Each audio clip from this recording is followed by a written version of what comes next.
नमस्कार बच्चों, भुवनेश बाल विद्यालय के ऑनलाइन क्लासेस में एक बार फिर स्वागत है आप सभी का।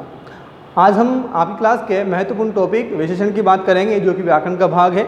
आइए इसके बारे में समझते हैं कि इसका किस प्रकार से प्रयोग होता है और कौन कौन से विशेषण होते हैं। इसके लिए हम यहाँ पर कुछ वाक्यों को ले रहे हैं, जिनमें हम देख रहे हैं कि सिंह का रूप, सिंह का रंग भूरा मटमेला होता है तथा शरीर लचीला और फुर्तीला होता है। जैसा कि हम सेंटेंस देख पा रहे हैं, उसके जबड़े बहुत मजबूत तथा दांत तीखे और नुकीले होते हैं। उसकी आयाल लंबी और पूंछ गुच्छेदार होती है। इन वाक्यों में सिंह के रंग, शरीर, जबड़े, दांत, आयाल, पूंछ आदि की विशेषता बताने के लिए कुछ शब्दों जैसे भूरा, मटमेला, लचीला, फुर्तीला, मजबूत, तीखे, नुकीले, लंबी, गुच्छेदार का प्रयोग हुआ है। विशेषता बताने वाले ये शब्द विशेषण कहलाते हैं तथा विशेषण जिसकी विशेषता बताते हैं उसे विशेष से कहा जाता है। यहाँ पर हमने जो ऊपर के 3 वाक्य देखे हैं, उन 3 वाक्यों के दौरान हमने ये बात समझ में आई है कि किस प्रकार से सिंह के बारे में जो बात कही गई है उनमें से कौन कौन से विशेषण निकलते हैं, यहाँ पर हम बात करेंगे। जैसे रंग की बात करें, रंग कैसा है? भूरा है। हमने लास्ट में एक बात पढ़ी है, विशेषता बताने वाले ये शब्द विशेषण कहलाते हैं। अर्थात सीधी सीधी बात यह है कि जो विशेषता बताई जाती है वही विशेषण होते हैं। बहुत महत्वपूर्ण बात है, इसको आप नोट कर लीजिएगा कि जो विशेषता होती है वही विशेषण होता है और जो जिसकी विशेषता बताई जाती है वो विशेष से कहलाता है। तो विशेष से और विशेषण 2 चीजें हैं। जिसकी विशेषता बताई जाए, जैसे रंग कैसा है? भूरा है। कैसा है? मटमेला है। तो रंग की विशेषता है भूरा होना, मटमेला होना। तो यहाँ पर जो विशेषता है वो भूरा होना है, मटमेला होना है। लचीला और फुर्तीला उसका कैसा है? शरीर है। क्या चीज़ है ये? लचीला और फुर्तीला किसके लिए कहा गया है? तो शरीर के लिए कहा गया है। तो शरीर हो जाएगा यहाँ पर विशेष्य और लचीला और फुर्तीला हो जाएगा हमारा विशेषण। इस प्रकार से बहुत मजबूत तथा दांत तीखे और नुकीले हैं। उसके जबड़े की विशेषता बताएगी कि वो बहुत मजबूत है और दांत की विशेषता बताई है तीखे और नुकीले होना। अर्थात तीखे और नुकीले भी और मजबूत भी यहाँ पर क्या है? विशेषण है। उसकी आयाल लंबी और पूंछ गुच्छेदार है। अगर आयाल की बात करें तो लंबी बताई गई है और पूंछ की बात करें तो गुच्छेदार बताई गई है। अर्थात पूंछ गुच्छेदार है, आयाल लंबी है, इस वजह से लंबी होना और गुच्छेदार होना भी हमारे लिए क्या हो गया? विशेषण हो गया। तो यहाँ पर यह बात हमने जानी है। ऊपर दिए गए वाक्यों में विशेष्य और विशेषण को इस प्रकार से भी आप समझ सकते हैं, जैसा कि यहाँ लिखा गया है। विशेष्य क्या क्या है? रंग है और विशेषण है उसका भूरा और मटमेला। दांत कैसे हैं? तीखे और नुकीले। जबड़े कैसा है? जबड़ा है उसका मजबूत। शरीर कैसा है? लचीला और फुर्तीला। आयाल कैसी है? लंबी। पूंछ कैसी है? गुच्छेदार। तो यहाँ पर पीछे लिखे हुए शब्द जो हैं ये विशेषण है और आगे लिखे हुए ये शब्द हैं विशेष्य है। अर्थात विशेषता किसकी होती है? हमेशा विशेष्य की ही विशेषता होती है। अर्थात जैसे मान लीजिए कोई लड़का है और लड़का काला है, काला लड़का, हमने कहा काला लड़का आ रहा है, तो लड़का कैसा है? काला है। गोरा लड़का आ रहा है तो लड़का कैसा है? गोरा है। तो उसकी विशेषता क्या होगी? गोरा होना। जैसे लंबा लड़का आ रहा है तो ये विशेषता क्या होगी? लंबा होना। तो यहाँ पर तमाम प्रकार की जितनी भी विशेषता होती है वो ये समझ आ जा सकता है कि उसे ही हम विशेषण कहेंगे। इसके कुछ भेद हैं, महत्वपूर्ण रूप से 4 भेद बताए गए हैं। विशेषण के कितने भेद होते हैं? 4 भेद होते हैं। इसको इस प्रकार से समझ सकते हैं, जैसे गुणवाचक विशेषण, संख्यावाचक विशेषण, परिमाणवाचक विशेषण और सार्वनामिक विशेषण। 4 भेद होते हैं। आइए हम गुणवाचक विशेषण की बात करते हैं सबसे पहले, और ये जानते हैं कि गुणवाचक विशेषण होता क्या है। क्वालिटेटिव जो एडजेक्टिव होता है उसे ही हम गुणवाचक विशेषण कहते हैं। गुणवाचक का मतलब कोई गुण नहीं, या कोई गुण अच्छा और बुरा भी हो सकता है। गुण का मतलब किसी व्यक्ति विशेष में या किसी भी रूप में कोई आकार, गुण, दोष, जैसे यहाँ पर समझेंगे किसी संज्ञा या सर्वनाम के गुण हो सकते हैं, दोष हो सकते हैं, आकार हो सकता है, स्वाद इत्यादि जो भी होते हैं, ये आदि की विशेषता बताने वाले शब्द जो होते हैं, इनकी जो विशेषता बताने वाले संज्ञा सर्वनाम के अगर गुण बताए जा रहे हैं, दोष बताए जा रहे हैं, आकार बताया जा रहा है, स्वाद बताया जा रहा है, तो वो गुणवाचक विशेषण कहलाएंगे।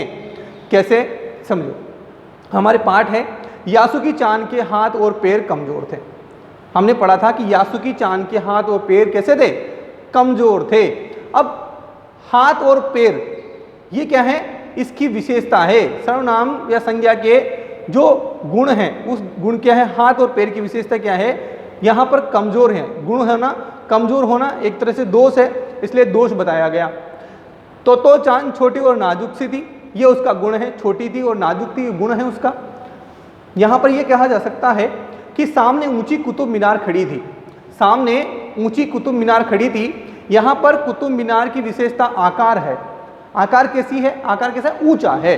तो यहाँ पर कह सकते हैं साड़ी का रंग पीला है, मीठे आमों का मौसम आ गया। यह पीली साड़ी माँ की है और मीठे आमों का मौसम आ गया, मैं नरम और गुदगुदे बिस्तर पर लेट गया। तो यहाँ आकार है, देखो आकार कैसा है, ऊंचा होना, रंग कैसा है, पीला होना, स्वाद कैसा है, मीठा होना। तो आम, साड़ी, कुतुब मीनार संज्ञा सर्वनाम के रूप में है। और यहाँ पर स्पर्श नरम है, गुदगुदा है, मुलायम है ना।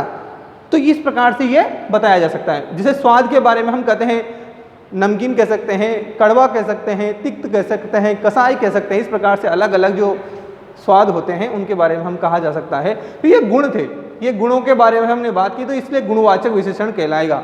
इसके बारे में आप इतना सा समझिए कि जो भी गुण होते हैं वो दोष भी हो सकते हैं। गुण का मतलब एक नाम दे दिया गया, किसी भी गुण, दोष, आकार आदि की विशेषता बताने वाले शब्द क्या कहलाएंगे बेटा, गुणवाचक विशेषण कहलाएंगे। संख्यावाचक विशेषण, अब मान लीजिए संख्यावाचक विशेषण की बात करें तो संख्यावाचक विशेषण किसी संज्ञा या सर्वनाम की विशेषता जो बताते हैं उसको क्या कहेंगे, संख्यावाचक कहेंगे। संख्यावाचक विशेषण वही है कि जैसे वो संख्या के रूप में कोई विशेषता बता रहा हो। संख्या के रूप में कैसे, जैसे प्रदीप ने एक गीत लिखा, देशभक्ति के बहुत सारे गीत प्रदीप ने लिखे हैं, प्रदीप ने एक गीत लिखा, तो गीत की विशेषता है, लिखा क्यों, क्या लिखा, गीत लिखा। गीत कितने लिखे, एक गीत लिखा।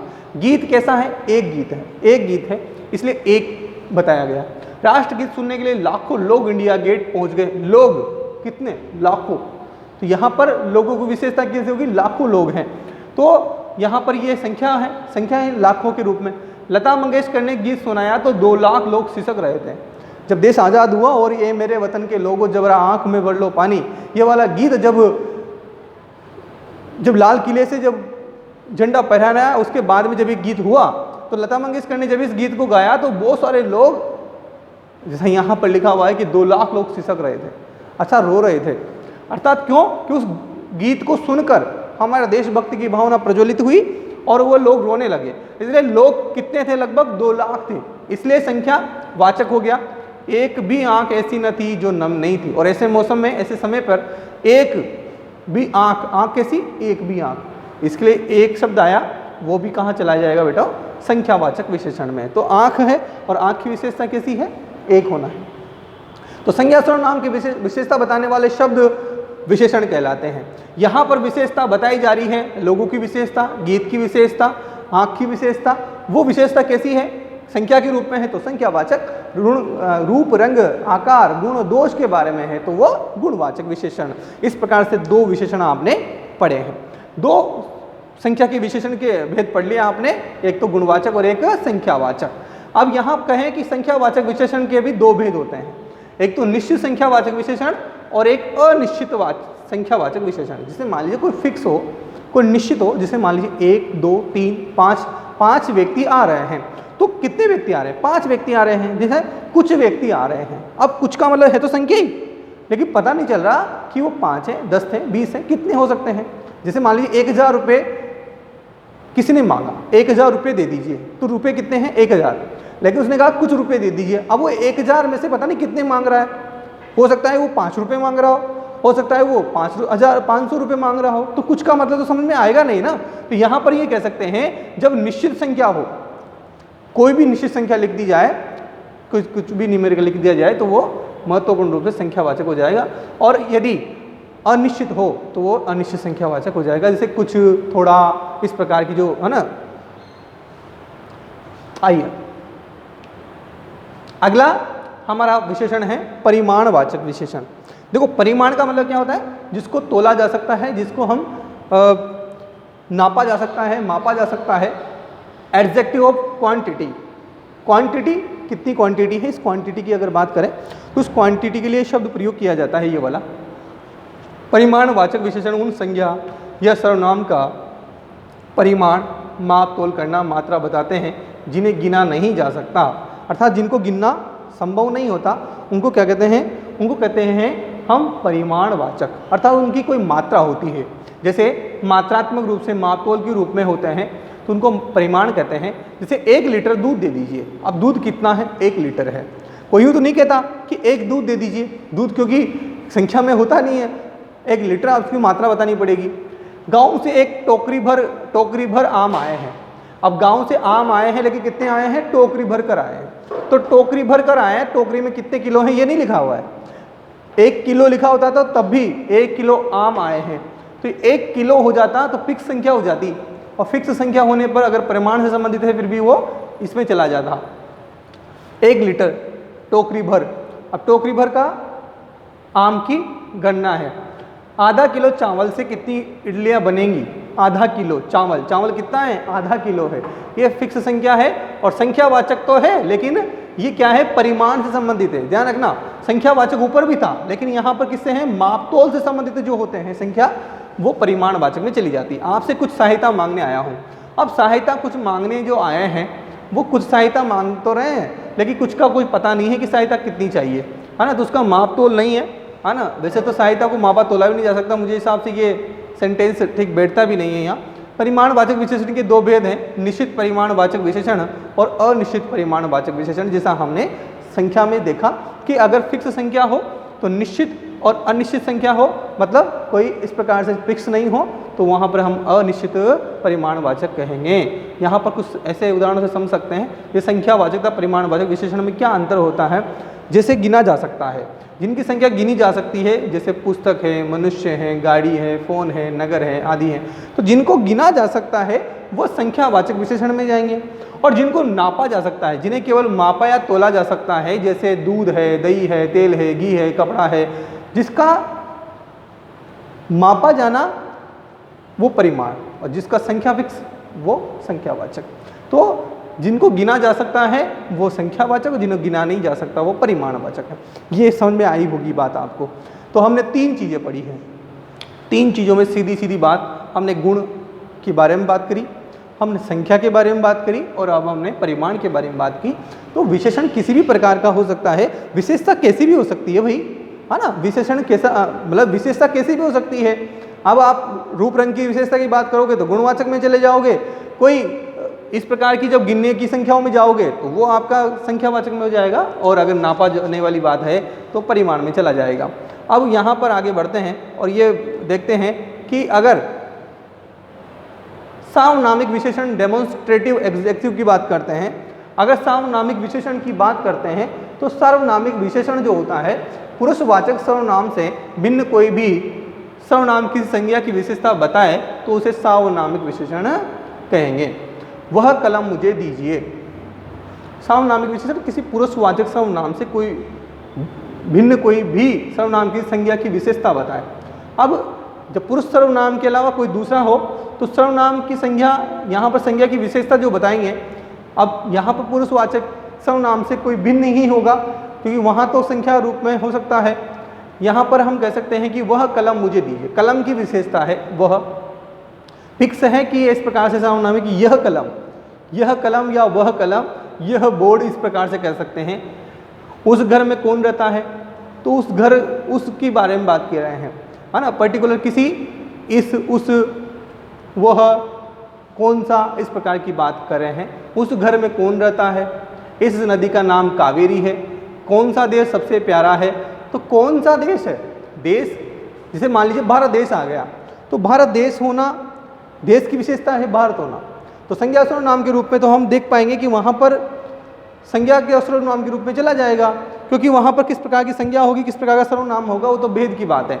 लेकिन यहाँ पर देश की बात की गई, कौन सा देश, तो यहाँ पर हम कहेंगे ये सार्वनामिक है। कौन, कैसा, किस, उस, इधर, उधर, इस प्रकार की बात की जाती है।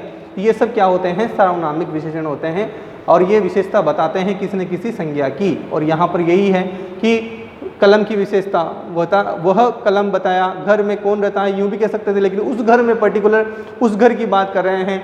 इस नदी का नाम कावेरी है, लेकिन इसी नदी का नाम कावेरी है। कौन सा देश प्यारा है, देश कौन सा प्यारा हो सकता है, तो कौन सा सार्वनामिक विशेषणों के बारे में कुछ और एक बार जानकारी कर लीजिए आप। विशेषण बनने वाले सर्वनाम सार्वनामिक विशेषण के तुरंत बाद वाक्य में कोई संज्ञा विशेष्य के रूप में आनी चाहिए। देखो बहुत महत्वपूर्ण बात है, संज्ञा किसी विशेषण के रूप में बात होनी चाहिए। किसी विशेष्य के रूप में अगर आती है, विशेषण बनने वाला सर्वनाम जो है सर्वनाम विशेषण के तुरंत बाद वाक्य में कोई संज्ञा आनी चाहिए। जैसे देश आया, नदी आया, घर आया, कलम आया, तो संज्ञा विशेष्य के रूप में आनी चाहिए, अन्यथा वह सर्वनाम ही कहा जाएगा। अगर इस प्रकार से वह आया था तो यहाँ पर तो सर्वनाम हो गया वह, क्योंकि आया था, वह लड़का आया था ऐसा होता तो फिर ये क्या हो जाता, वह लड़का आया था तो सार्वनामिक विशेषण हो गया। जैसे उस घर में कौन रहता है, उस घर में, जैसे मोहन घर में रहता है, तो मोहन घर में रहता है, मोहन की विशेषता तो है नहीं, है ना। यहाँ पर जैसे मान लीजिए हमारा घर, तुम्हारी पुस्तकें, हमारी पुस्तकें दे दो, 5 पुस्तकें दे दो, या तुम्हारी पुस्तकें दे दो। हमारा घर, तो यहाँ पर हमारा घर, घर कैसा है हमारा, पुस्तकें कैसी हैं तुम्हारी। आदि का प्रयोग में रेखांकित शब्द जो पद संबंध है कार के रा री सर्वनाम ही माने जाने चाहिए, क्योंकि पुरुषवाचक सर्वनाम विशेषण नहीं होते हैं। अच्छा, ये सा जो आते हैं रा री वाले भी अक्सर जो आते हैं वो भी सार्वनामिक विशेषण के रूप में होते हैं। शीला की पुस्तक, वाक्यांश में शीला के स्थान पर तुम्हारी, हमारी, मेरी आदि शीला संज्ञा के स्थान पर आएंगे, है ना। संज्ञा के स्थान पर सर्वनाम आते हैं, विशेषण नहीं, इसलिए भी इन्हें सार्वनामिक विशेषण नहीं माना जा सकता। तो ये छोटी सी बात है। लास्ट में सार्वनामिक विशेषण बड़ा विशेष तौर से जब हम विशेष तौर से इसका प्रयोग करेंगे तो वहाँ इसके बारे में जानकारी भी प्राप्त करेंगे, और किस प्रकार से आप कह सकते हैं कि ये 4 प्रकार के हमने भेद पढ़े हैं। अब विशेषण तो हमने पढ़ लिए कि अगर वो सर्वनाम के रूप में आ रहे हैं तो सार्वनामिक हो जाएंगे, गुण के रूप में आ रहे तो गुण रूप में आ जाएंगे, संख्या के रूप में आ रहे तो संख्यावाचक हो जाएंगे, और परिमाण के बारे में आ रहे तो परिमाण हो जाएंगे। अब यहाँ पर एक नया टॉपिक आने स्टार्ट हो रहा है आपका, इसी में विशेषण के साथ में प्र लगा हुआ है, प्रविशेषण। यूँ कह सकते हैं कि प्रविशेषण किसे कहेंगे। भाई विशेषण तो हमने पढ़ लिया कि संज्ञा सर्वनाम के आगे जो आए उसको क्या कहेंगे, हम विशेषण कहेंगे। लेकिन यूँ कहें कि विशेषण से भी पहले कोई विशेषण लगा दिया जाए, मतलब विशेषण का भी विशेषण, मतलब कोई अपने आप में एक विशेषता है और उसकी भी विशेषता बता दी जाए, तो फिर वो क्या कहलाता है, प्रविशेषण। समझने का प्रयास कीजिएगा। अगर विशेषता की भी विशेषता बताई जाए तो वो क्या कहलाते हैं, प्रविशेषण कहलाते हैं। जैसे यह देखिए, विशेषण शब्दों की विशेषता बताने वाले शब्द प्रविशेषण कहलाते हैं। जैसे बहुत सुंदर फूल खिला है, बहुत सुंदर फूल खिला है, विशेषण शब्दों की विशेषता, समझ रहे हो बात को, विशेषण शब्दों की विशेषता बताई जा रही है, और विशेषण शब्दों की भी अगर विशेषता बताई जा रही तो यही प्रविशेषण होते हैं। बहुत सुंदर फूल खिला है, भाई यहाँ ही कहते थे कि सुंदर फूल खिला है, अगर यूँ कहते थे सुंदर फूल खिला है तभी तो बात वही थी, लेकिन हमने कहा बहुत सुंदर फूल खिला है, तो बहुत की बात कर दी, इस वजह से वाक्य में सुंदर क्या हो गया, विशेषण। लेकिन बहुत विशेषण लगाने के कारण यही प्रविशेषण के रूप में जाना जाएगा। यानी बहुत तो क्या है बेटा यहाँ पे, प्रविशेषण, और सुंदर क्या है यहाँ पर, विशेषण। तो इतनी सी बात है कि जिस प्रकार से हम ये जानते हैं कि किस प्रकार से प्रविशेषण का प्रयोग किया जाता है, तो वह किसी विशेषण की ही विशेषता बताने वाले शब्द होते हैं। आइए विशेषणों की रचना करते हैं। विशेषणों की रचना के लिए आप देखिए कैसे, उपसर्गों और प्रत्ययों के बारे में पढ़ते हुए हम समझ गए थे कि मूल शब्दों से अनेक व्युत्पन्न शब्दों की रचना हो सकती है। कुछ विशेषण भी मूल होते हैं, और उपसर्गों और प्रत्ययों के बारे में पढ़ते हुए हम ये समझ गए थे, जब हमने प्रत्यय और विशेषण पिछली क्लासों में पढ़े हैं तो उनमें भी हमने ये देखा है कि वहाँ से भी अनेक उत्पन्न शब्दों की रचना हो सकती है। कुछ विशेषण भी मूल होते हैं, जैसे सुंदर है, मोटा है, ये अपने आप में एक विशेषण। तेज है, बहादुर है, जैसे बहादुर लड़का, तो लड़के की विशेषता क्या है, बहादुर होना।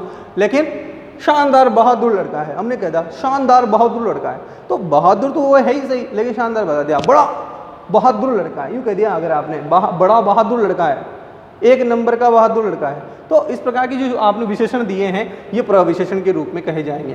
तेज दौड़ता है, तेज दौड़ता है, बहुत तेज दौड़ता है, लड़का तेज दौड़ता है, तेज दौड़ता है। अब दौड़ता तेज है, ये अपने आप में दौड़ने की विशेषता हो गई, हालांकि ये क्रिया के रूप में है। जैसे मान लीजिए गोरा लड़का आ रहा है, लेकिन मैंने कहा कि बहुत गोरा लड़का आ रहा है, तो गोरा तो है ही सही वो, लेकिन उसके साथ में हमने क्या कह दिया, बहुत शब्द लगा दिया। तो यहाँ पर यह कह सकते हैं कि वो विशेषण के रूप में न होकर प्रविशेषण बन जाता है। कुछ विशेषण अन्य शब्दों से बने अर्थात व्युत्पन्न विशेषण होते हैं। आइए देखें कि व्युत्पन्न विशेषण कैसे बनाए जा सकते हैं। यहाँ पर कुछ शब्दावली दे रखी है कि संज्ञा से बनने वाले कुछ विशेषण होते हैं जो कि प्रविशेषण के रूप में प्रयोग किए जा सकते हैं, या विशेषण के रूप में संज्ञा से भी विशेषण बन जाते हैं। भाई प्रविशेषण तो आप समझ गए कि भाई ये विशेषण की विशेषता बताते हैं, लेकिन अब किसी संज्ञा को भी विशेषण के रूप में दे दिया जाए, जैसे भूगोल के साथ में एक प्रत्यय लगाने से हमने शब्द बना लिया भौगोलिक। यह प्रत्यय के संदर्भ में हम देखेंगे कि एक प्रत्यय के लगने के कारण उ का अ हो जाता है और ये भौगोलिक बन जाता है। तो भौगोलिक शब्द बना, जैसे भौगोलिक परिस्थितियां। अब परिस्थितियां कैसी है, भौगोलिक है। भौगोलिक परिस्थितियां अच्छी नहीं है, भारत की भौगोलिक परिस्थितियां अच्छी नहीं है, माना कैसा कहा, एक शब्द है भौगोलिक परिस्थितियां ठीक नहीं है। तो परिस्थितियां कैसी है, भौगोलिक है, भूगोल से संबंधित है। तो भौगोलिक परिस्थितियां ठीक नहीं है, परिस्थितियां की विशेषता है भौगोलिक होना। शरीर प्लस इक, तो शारीरिक शब्द बनता है, ये ध्यान रखिएगा। शारीरिक रूप से कमजोर है, शारीरिक रूप से कमजोर है। तो कमजोर कैसा है वो, शारीरिक रूप से कमजोर है। तो शारीरिक रूप जो है वो शारीरिक रूप आया है ना, उसकी क्षमता से संबंधित। तो ये क्या बन गया बेटा, अपने आप में एक विशेषण बन गया है। दिन यानी दैनिक जीवन, जीवन कैसा है, दैनिक है। दैनिक पाठशाला या दैनिक कार्य की विशेषता दैनिक होना है। परिवार और पारिवारिक, परिवार तो अपने आप में देखो, परिवार तो संज्ञा है, लेकिन उसको इत प्रत्यय लगाने से पारिवारिक शब्द बन गया, ये भी विशेषण बन जाता है। सम्मान के साथ में इत प्रत्यय लगाया तो सम्मानित बन गया, सम्मानित व्यक्ति। अपमानित, अपमान प्लस इत लगाया तो अपमानित व्यक्ति, है ना। अपमानित महिला, तो अपमानित महिला, अपमान तो यहाँ पर अलग मैटर है, और अपमानित शब्द किसके लिए प्रयोग कर लिया गया हमने, विशेषण के रूप में। अपमानित महिला, अपमानित व्यक्ति, अपमानित बालक। पुष्प में पुष्पित, पुष्प का पुष्पित मतलब खिलना, सुंदर होना। नियम, नियमित रूप से, नियमित जीवन, जैसे मान लो किसी का कहें कि नियमित कार्य करता है, नियमित नाता है, नियमित साफ सफाई रखता है। तो ये सब साफ सफाई की विशेषता है नियमित होना। पुष्पित हो जा रहा है, कमल पुष्पित हो रहा है, पुष्पित कमल, तो कमल की विशेषता पुष्पित होना है, खिल रहा है। उसी प्रकार से रक्तिम बन गया, स्वर्णिम बन गया, स्वर्णिम आभा या स्वर्णिम भारत, ऐसा कहते हैं ना, स्वर्णिम भारत आ रहा है। तो वहां पर हम ये कह सकते हैं कि भारत की विशेषता है स्वर्णिम होना। तो यहाँ पर ये बात साफ स्पष्ट है कि स्वर्णिम होना भी यहाँ क्या है, विशेषण ही है। बंकिम है और पंकिल, पंकिल है, मतलब पंक मतलब कीचड़, पंकिल मतलब कीचड़ से सना हुआ। धूम, धूमिल, स्नेह, स्नेहिल। खर्च, खर्चीला, खर्चीला लड़का है, खर्चीला व्यक्ति है। गर्विला, गर्विला, गर्विला पुरुष है। चमकीला, चमकीला, चमकीला तारा है ना, या चमकीली रात है। चमकीला सूरज है, चमकीला चंद्रमा है, तो चंद्रमा की विशेषता चमकीला हो गया। तो ये सब क्या है बेटा, ये भी विशेषण बन रहे हैं। यहाँ पर इसी प्रकार से नमकीन स्वाद है, स्वाद का कैसा बताया, नमकीन है, तो नमकीन स्वाद आ गया। तो स्वाद बताया, नमकीन स्वाद है, स्वाद की विशेषता कैसी है, नमकीन होना। ग्रामीण व्यक्ति, व्यक्ति की विशेषता ग्रामीण होना। अब ग्रामीण, ग्राम तो अपने आप में ही संज्ञा सर्वनाम के रूप में जाने जाएंगे, लेकिन कुल भी इसी प्रकार से कुलीन बन गया। मतलब हम संज्ञा सर्वनाम के शब्दों में कुछ प्रत्यय लगाने से भी हमारे लिए ये बड़ी बात हो जाती है कि हम उनको विशेषण कह सकते हैं। अब कई बार ये बड़ी बात जरूर है कि कई बार हमें ये समझ में नहीं आता कि वास्तव में ये शब्दावली जो प्रयोग करते हैं, तो इसको बहुत सारे लोग इसको आज भी प्रयोग करना नहीं जानते कि वास्तव में ये संज्ञा सर्वनाम है या फिर ये संज्ञा सर्वनाम कोई विशेषण बन गया है। तो हमें भारतीय, ये बहुत सारी चीज़ें हैं जिनको आपको समझना भी होगा। भारतीय होना, राष्ट्रीय ध्वज, अब ध्वज की विशेषता है। देखो मैंने कहा कि जैसे लाल ध्वज, लाल ध्वज मतलब लाल झंडा, या रक्त ध्वज होता है, लाल झंडा होता है। हरा झंडा कह सकते हैं, झंडे बहुत सारे प्रकार के होते हैं। अब मैंने यहाँ यूँ कह दिया कि जैसे लाल ध्वज कह दिया तो ध्वज की विशेषता लाल होना है, लेकिन यहाँ पर देखो ध्वज तो कोई ना कोई एक रंग का होता है, लेकिन राष्ट्रीय ध्वज जब हम कहते हैं तो ध्वज की विशेषता क्या हुई? मतलब राष्ट्र का ध्वज है वो अपने आप में राष्ट्रीय शब्द है, राष्ट्र और राष्ट्रीय, आप समझिए ये प्रत्यय लगने से ही राष्ट्रीय शब्द बनकर तैयार हुआ। इसका मतलब सीधा सीधा यह है कि इस प्रकार से कोई भी संज्ञा सर्वनाम के शब्द भी क्या बन जाते हैं? विशेषण बन जाते हैं। बहुत अच्छे से प्रयोग करना सीखिए, यहाँ से ही बड़ी बात होती है, क्योंकि ये चीज़ें सामान्य होती हैं लेकिन आती नहीं है बहुत सारे बच्चों को। स्वर्गीय, किसी व्यक्ति के सामने अगर स्वर्गीय लगा दिया जाए, जैसे स्वर्गीय कोई नाम है मान लीजिए, तो स्वर्गीय हो जाना उस व्यक्ति के साथ में उसकी विशेषता हो गई। और स्वर्ग तो कोई स्थान है, स्वर्ग तो कोई स्थान है, लेकिन वहां से हम इस प्रकार से ये प्रत्यय लगाने से स्वर्गीय उसके लिए प्रयोग करने लगे।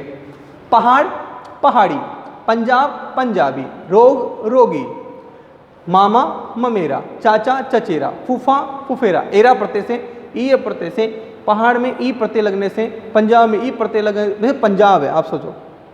अब पंजाब एक स्थान है, पंजाब क्या है? एक स्थान विशेष है। अब यहां पर स्थान विशेष की बात करें, जैसे पंजाब राज्य की बात करें तो राज्य की विशेषता नहीं है, पंजाब राज्य। अब राज्य और पंजाब कह दिया तो यहां पर वो तो केवल संज्ञा सर्वनाम ही बनकर रह गया। लेकिन हम यहां यूं कह सकते हैं कि पंजाबी की बात करें तो पंजाबी तो व्यक्ति विशेष हो गया। मैंने कहा पंजाबी व्यक्ति आ रहा है तो पंजाबी क्या हो गया? पंजाबी, आप देखिए पंजाबी होना वो उसकी विशेषता हो गई। राजस्थानी व्यक्ति, राजस्थान के पीछे ई प्रत्यय लगने से राजस्थानी शब्द बन गया। तो राजस्थानी महिला बड़ी सुंदर होती हैं, राजस्थानी पुरुष बड़े स्नेहशील होते हैं, है ना। गुजराती व्यक्ति, गुजरात से गुजराती बन गया, गुजराती व्यक्ति बड़े अच्छे होते हैं, है ना। इस प्रकार से बहुत सारे शब्द आप प्रयोग करेंगे। रोग से रोगी बन गया, तो इस प्रकार से भूख से भूखा, प्यासा प्यारा, है ना। आप सा, तुम सा, मैं सा, मुझ सा, वह सा, उससा, इस प्रकार के शब्द जो बन जाते हैं। क्रिया शब्दों से भी कुछ विशेषण बनते हैं, जैसे लूटना शब्द से, लूटना क्रिया है, बेचना क्रिया है, कमाना क्रिया है। अब यूँ कहा जाए कि लूटना, बेचना, कमाना, अब लुटेरा बन गया एरा प्रत्यय से, बेचना से बिकाऊ बन गया, बिकाऊ कमरा या बिकाऊ घर है। अब घर की विशेषता कैसी होगी? बिकाऊ है। लुटेरा आदमी, आदमी की विशेषता होगी लुटेरा। तो बेटा ये संज्ञा सर्वनाम क्रिया से भी बनने वाले शब्द क्या क्या बन जाते हैं? विशेषण बन जाते हैं। तो हमें कई बार ये पता नहीं चलता कि वाक्य में जो बिकाऊ शब्द आया, ये बिकाऊ एक्चुअल में संज्ञा सर्वनाम है या क्रिया है या फिर कोई अन्य चीज है। तो अन्य चीज ये विशेषण है। खेलना खिलाड़ी, भागना भगोड़ा, पढ़ना पढ़ाकू। अब शब्दों से भी कुछ विशेषण बनते हैं। ऊपर से ऊपरी बन गया, बाहर से बाहरी बन गया, आगे से अगला बन गया, नीचे से निचला बन गया। तो यहाँ पर ये बहुत सारी चीज़ें हमने इस प्रकार से पढ़ी है। विशेष तौर से बातें ये हैं, क्या हमने इसमें क्या क्या बात ध्यान रखनी है। विश्व में कुछ भाषाएं ऐसी हैं जिनमें मूल विशेषण नहीं होते हैं, मतलब कुछ भाषाएं ऐसी हैं जिनमें विशेषण ही नहीं होते हैं, वो विशेषण बनाए जाते हैं। कुछ भारतीय भाषाओं में विशेषण भी संज्ञा के लिंग वचन कारक के अनुसार होते हैं। संस्कृत में जैसे सुंदर है, बाल है, सुंदरी बाला है, तो ये अपने आप में ही क्या है बेटा? ये विशेषण संज्ञा के लिए क्या लिंग वचन कारक के अनुसार संज्ञा बन गई है।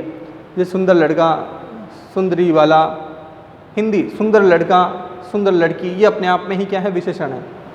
पंजाबी सोना मुंडा, सोनी कुड़ी, सोनिया कुड़िया। तो इस प्रकार से ये पंजाबी भाषा के अनुसार लिंग वचन के अनुसार चेंजेस हो जाते हैं।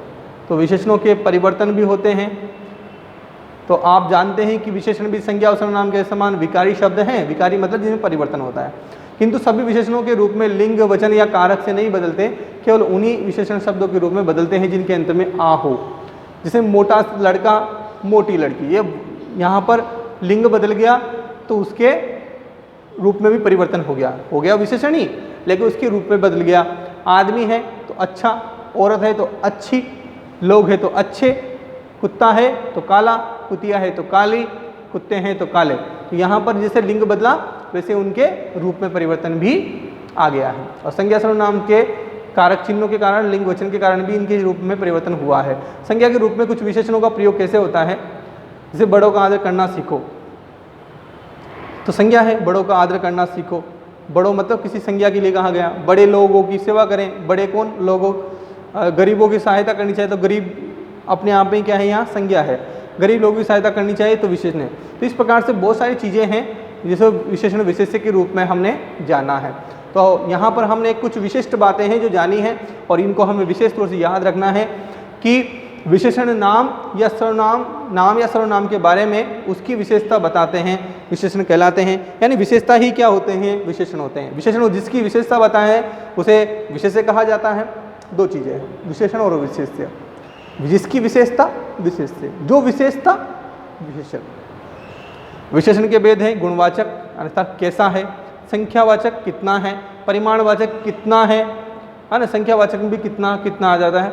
और सार्वनामिक से कौन सा शब्द, अगर आप यूँ कहें कि कौन सा, अगर भूमि, जैसे मैंने शब्द कोई सेंटेंस लिखा हुआ है और वहाँ पर इस प्रकार का प्रश्न करो कौन सा, तो आपको जो कौन सा का अर्थ दिखेगा ना, वही शब्द क्या होगा बेटा, सार्वनामिक विशेषण होगा। जैसे मैंने कहा कि तेज दौड़ने वाला लड़का आ रहा है, या यूँ कह सकते हैं कि आपसा समझदार कोई नहीं है, आपसा कोई समझदार नहीं है। तो कौन सा समझदार नहीं है, तो आपसा समझ, कौन समझदार नहीं है, आपसा समझदार नहीं है। कैसा है, सुंदर है, काला है, गोरा है, बुरा है ना, अच्छा है, बुरा है। कितना, जैसे 5 किलो, 5, 10, 20 है ना, 5 आम, 10 आम, 20 आम। परिमाण कितना, कितना कैसे, जैसे मापक के रूप में, जैसे 5 किलो, 10 किलो है ना, पाव भर, इस प्रकार से। और इस प्रकार से ये शब्द हमने पढ़े हैं। तो यहाँ पर हमें यह आकर ये समझ में आ गया कि हमने किस प्रकार से विशेषण की विशेषताएं जो होती हैं, विशेषण के किस प्रकार से अलग अलग रूप होते हैं और अलग अलग चीज़ें किस प्रकार से संज्ञा सर्वनाम से भी विशेषण बनाए जा सकते हैं, क्रिया से विशेषण बनाए जा सकते हैं। तो हमने विशेषण के भेद पढ़े, चारों भेदों को हमने देखा, उदाहरण से समझिए और आगे इसका अभ्यास कीजिएगा। मिलते हैं एक नई क्लास में, क्योंकि तब तक आप, जब तक आप विश्वास नहीं करेंगे, जब तक आप इसका अभ्यास नहीं करेंगे, तब तक आप इसका उचित रूप से प्रयोग भी नहीं कर पाएंगे। इसलिए जल्दी से जल्दी अच्छे से अच्छे प्रयोग करने का प्रयास कीजिए। जब तक अभ्यास नहीं होगा तब तक ये चीज़ें समझ में नहीं आएगी। इसलिए एक बार इसको फिर देखिएगा, कोशिश कीजिएगा एक वीडियो को 2-2 बार देख लिया जाए, लेकिन समझ में आना चाहिए। इसलिए चलिए मिलते हैं एक नेक्स्ट क्लास में, तब तक के लिए नमस्कार।